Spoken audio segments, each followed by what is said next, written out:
Bagaimana menghadapi orang tua yang amat keras memikirkan dunia dan memusingkan bicara dunia terus. Quran surah ke-16 ayat 125. Quran surah ke-16 An-Nahl ayat 125. Ini bagian terakhir. Ud'u ila sabili rabbika bil hikmah wal mau'izatil hasanah wajadilhum billati hiya ahsan. Jika ada orang yang belum paham tentang tuntunan agama, dipahamkan. Jangan dimarahi, jangan dicela. Bagaimana cara mengajaknya? Saya tutup. Kata Quran pertama dengan hikmah. Hikmah itu maknanya 3. 1, puncak pengetahuan. 2, kesesuaian perkataan dan perbuatan. 3, kata-kata dan sikap yang lembut dan bijak. Puncak pengetahuan, kesesuaian perkataan dan perbuatan. Yang 3, kelembutan dalam sikap dan sifat atau perilaku yang melahirkan kebijaksanaan. Langsung praktekkan.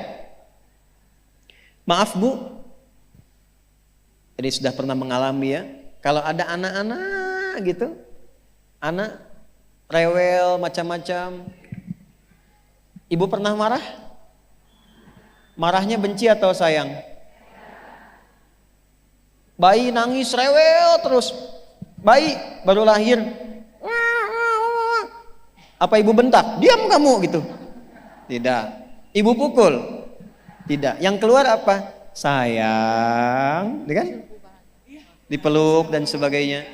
Ada kondisi itu yang diisyaratkan dalam Quran, kadang-kadang dibalik supaya kita diberi kesempatan memberikan bakti dan keutamaan kepada orang tua yang telah merawat dari kecil itu. Nanti ada kondisi orang tua yang kembali kepada sifat kanak-kanak itu. Maaf Bu, kalau anak-anak senang dunia tidak? Senang. Mama. Lihat mobil-mobilan, pengen mobil-mobilan. Lihat pengen permen. Keluar dari sini lihat balon, pengen balon. Nanti ada orang tua yang kekanak-kanakan. Lihat tas baru, pengen tas baru. Ya, lihat ini butuh juga, kadang enggak tapi pengen. Seperti halnya dulu orang tua kepada anak tidak pernah membentak, memukul dan sebagainya, maka balikan itu dengan hikmah. Datang pada orang tua. Caranya bagaimana? Puji dulu, ucapkan terima kasih dulu, praktekkan Quran surah ke-46 ayat 15. Masya Allah, rasanya tidak ada deh di muka bumi ini yang paling aku sayang kecuali mama. Terima kasih sudah membimbing, melahirkan, merawat, menyayangi. Sambil dipeluk, sambil dipijitin. Mah, tolong doakan ya, aku jadi anak yang soleh. Itu melembutkan dulu hatinya. Lembutkan hatinya dulu. Setelah itu muncul, iya anak mama insya Allah soleh dan sebagainya. Baru masuk kepada inti pembahasannya.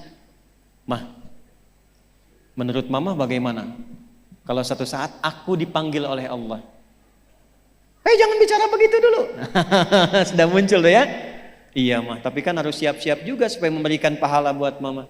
Doakan ya mah, supaya nggak banyak sifat-sifat dunia yang melekat. Aku rajin sholat, semua yang ada dunia berkah sifatnya. Pelan-pelan dulu. Nanti kalau sudah masuk ini, baru masuk kepada yang lainnya. Aduh malu mah, ini ada motor belum pernah dipakai ke taklim, belum pernah dipakai untuk sholat, belum pernah dipakai mengantar ke masjid. Doakan ya mah supaya berkah. Masuk dari kita pribadi dulu. Biasanya kalau sudah seperti itu, maka seketika akan menjadi cermin yang menyadarkan dan tanpa diminta langsung diperbaiki.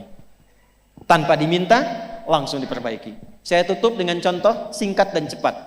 Saya pertama datang ke Indonesia, lalu mengasuh pondok pesantren di Jakarta. Saya nggak perlu sebutkan namanya. Di tempat itu banyak pejabat Bu.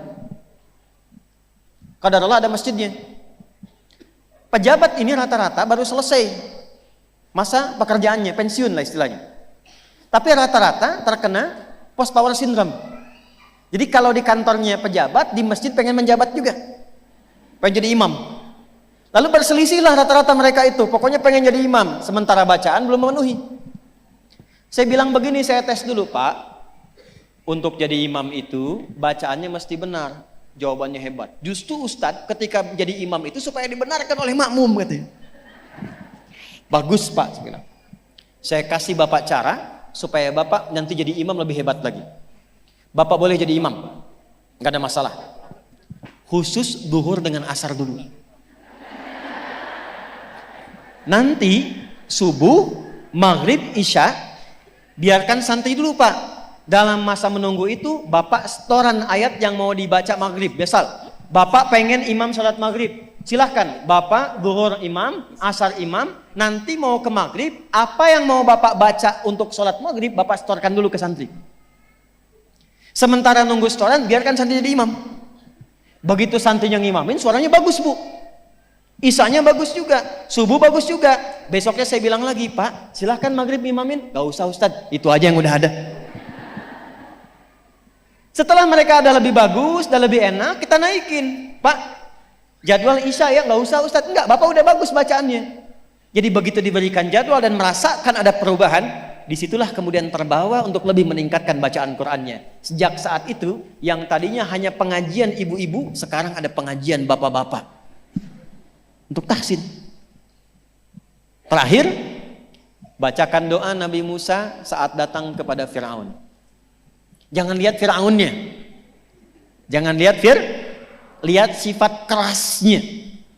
Fir'aun tuh begini Bu, sifat kerasnya. Saya nggak suka tuh dengan model rambutnya. Pisahkan kepala dari badannya. Bukan suruh cukur. Karena itulah di surat Thaha Nabi Musa diajarkan doa oleh Allah, Rabbi shrahli wa yassirli wahlul 'uqdatam yafqahu